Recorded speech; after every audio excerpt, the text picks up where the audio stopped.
നിനക്ക് എന്തു പറ്റി? ഒന്നും എന്നോട് ചോദിക്കരുത്. ഒന്നും.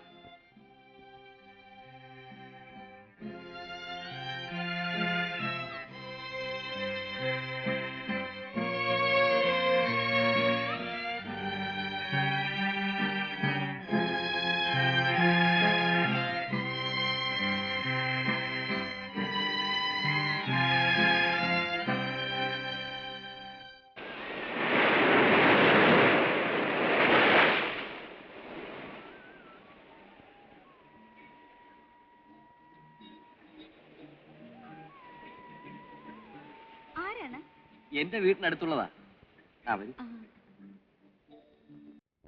വല്ലതും തരണേ. അയ്യോ, രണ്ട് കണ്ണും കാണാത്തവനാണേ, വല്ലത് ഇട്ടേച്ചു പോണേ.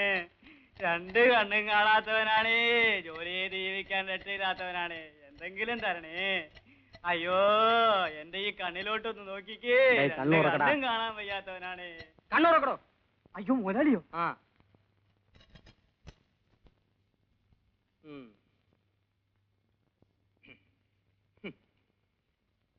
എന്താണോ കളക്ഷൻ കുറവ്? ഇരുന്ന് വിളിയടോ. വിളിക്കാം മുതലാളി. രണ്ട് കണ്ണും കാണാൻ വയ്യാന്ന് വിളി. കാണാൻ വയ്യേ. രണ്ട് കണ്ണും കാണാൻ വയ്യാന്ന് വിളി. രണ്ട് കണ്ണും കാണാൻ വയ്യേ. തന്നെ ഡിസ്മിസ് ചെയ്തളായി. അയ്യോ, തളർന്നു പോയ കാലാണ്, വല്ലതും തരണേ. അയ്യോ, തളർവാദം പിടിച്ച കാലാണ്.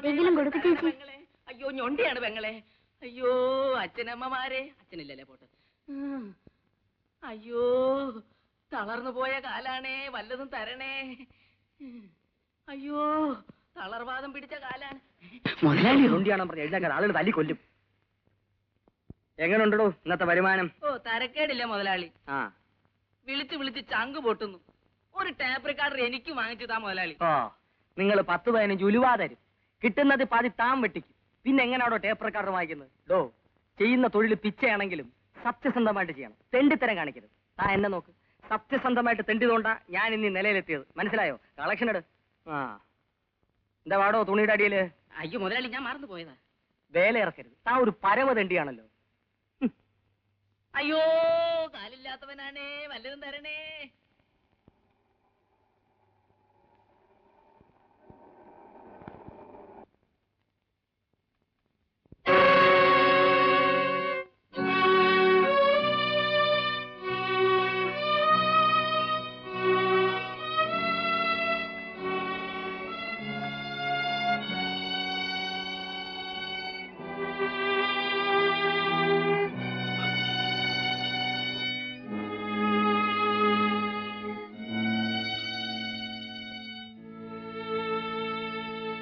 എന്താ വില?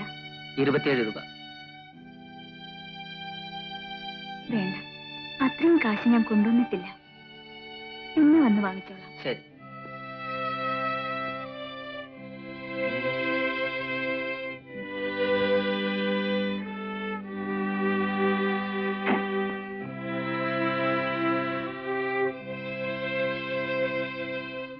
മരുന്ന് വാങ്ങാൻ കാശ് തികഞ്ഞില്ല.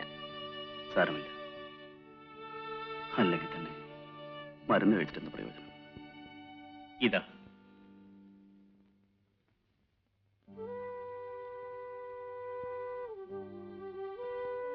വേണ്ട, ഞാനിങ്ങനെ മരിച്ചോളാം. അതിൽ കൂടുതലൊന്നും എനിക്ക് വേണ്ട.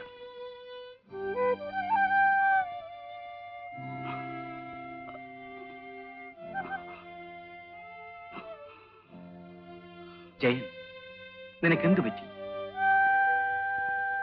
എന്തു പറ്റി ജയൻ?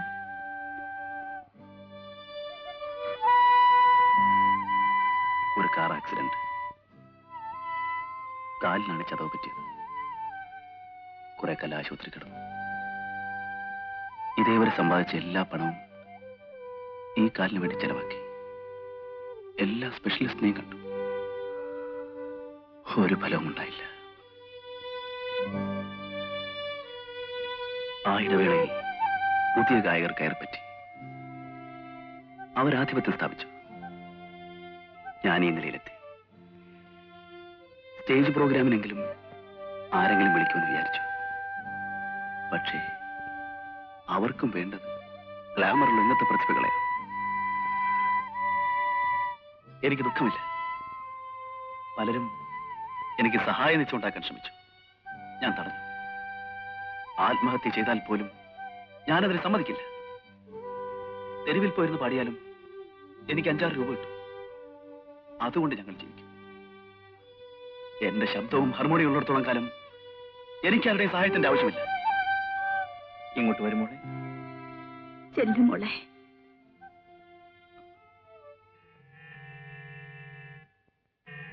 ഇത് നമ്മുടെ MD യുടെ കാറാണല്ലോ.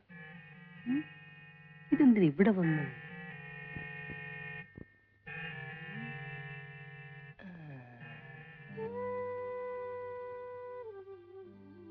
എന്നാ മോളെ വെച്ചോളൂ.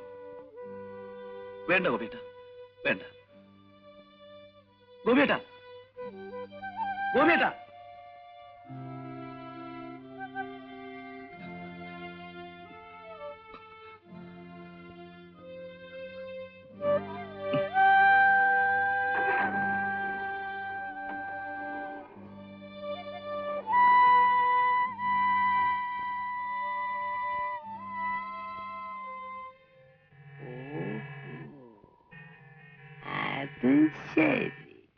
അങ്ങനെ ആവില്ല. മറ്റെന്തെങ്കിലും ആവശ്യത്തിന് അവിടെ പോയതായിരിക്കും. മറ്റെന്താവശ്യം? കാലില്ലാത്ത ഒരു പാട്ടുകാരൻ, അയാളുടെ സുന്ദരിയായ ഭാര്യ. വേറെ എന്തിനാ അവിടെ പോണത്? അല്ല, ഞാൻ എന്റെ ഒരു സംശയം പറഞ്ഞതേ ഉള്ളൂ കേട്ടോ. എന്തോ എനിക്ക് വിശ്വാസം വരുന്നില്ല. പങ്കംപിള്ള അപവാദമൊന്നും പറഞ്ഞുണ്ടാക്കരുത്. ഇത് നല്ല കഥ. ഇത് അപവാദമാണ്. വേണമെങ്കിൽ വിശ്വസിക്കാം, അല്ലെങ്കിൽ വിശ്വസിക്കാതിരിക്കാം. അത്രേ ഉള്ളൂ. ഇതിലിപ്പോ എനിക്ക് വല്ല കാര്യമുണ്ട്?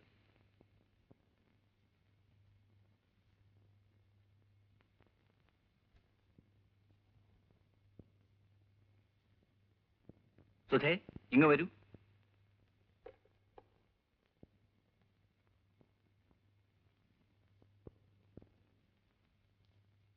എന്താണ് സർ? ഇതൊന്ന് ടൈപ്പ് ചെയ്തുകൊണ്ട് വരൂ. ശരി സാർ, സാറിനെ കാണാൻ രമ എന്നൊരു സ്ത്രീ വന്നിരിക്കുന്നു. വരാൻ പറയൂ.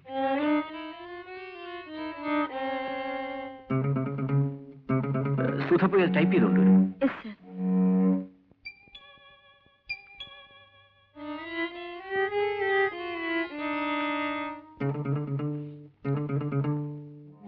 ഇതാണ് സാധനം. ഞാൻ പറഞ്ഞപ്പോ വിശ്വസിച്ചില്ലല്ലോ. ഇപ്പൊ എങ്ങനെ ഇരിക്കുന്നു? എന്താണിത്? ഇത് തിരിച്ചു വാങ്ങണം. അദ്ദേഹത്തിന് ആരുടെയും സഹായം സ്വീകരിക്കുന്നത് ഇഷ്ടമല്ല. ഇത് തിരിച്ചു തരാൻ ജയൻ പറഞ്ഞു.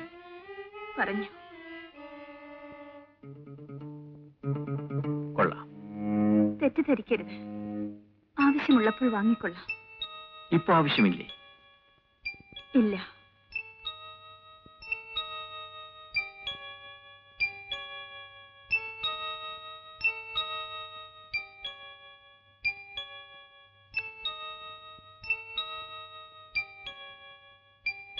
May I come in, sir? വരൂ സുധേ. എന്താ പതിവില്ലാത്ത ഫോർമാലിറ്റി? അനുവാദം ചോദിച്ചു വേണോ അകത്ത് വരാൻ? ചിലപ്പോൾ. എന്താ സുധയുടെ മുഖം പാടിയിരിക്കുന്നത്? ഒന്നുമില്ല സർ. ലെറ്റേഴ്സ് ടൈപ്പ് ചെയ്തു. പറയൂ സുധേ, എന്താ മനസ്സിലുള്ള തുറന്നു പറയൂ. ഇതുവരെ എന്റെ ഭർത്താവിനെ കുറിച്ച് മാത്രമേ തെറ്റിദ്ധാരണ ഉണ്ടായിരുന്നുള്ളൂ. ഇപ്പോൾ പുരുഷന്മാരെല്ലാം ഇങ്ങനെയാണോ എന്ന് സംശയിക്കേണ്ടിയിരിക്കുന്നു. എന്താ അങ്ങനെ തോന്നാൻ? ഓരോന്ന് കാണുമ്പോൾ അങ്ങനെ തോന്നിപ്പോകുന്നു. രമയെ പറ്റിയാണോ സൂചന? എങ്കിൽ സുധയ്ക്ക് തെറ്റി. രമ ആരാണെന്നറിയാമോ? അറിയാം. കാലില്ലാത്ത ഒരു പാട്ടുകാരന്റെ ഭാര്യ.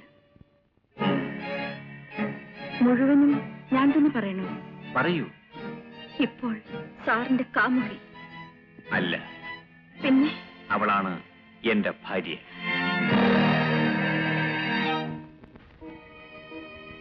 രമ, അവളായിരുന്നു എന്റെ ഭാര്യ. പാട്ട് അവളുടെ ജീവനായിരുന്നു.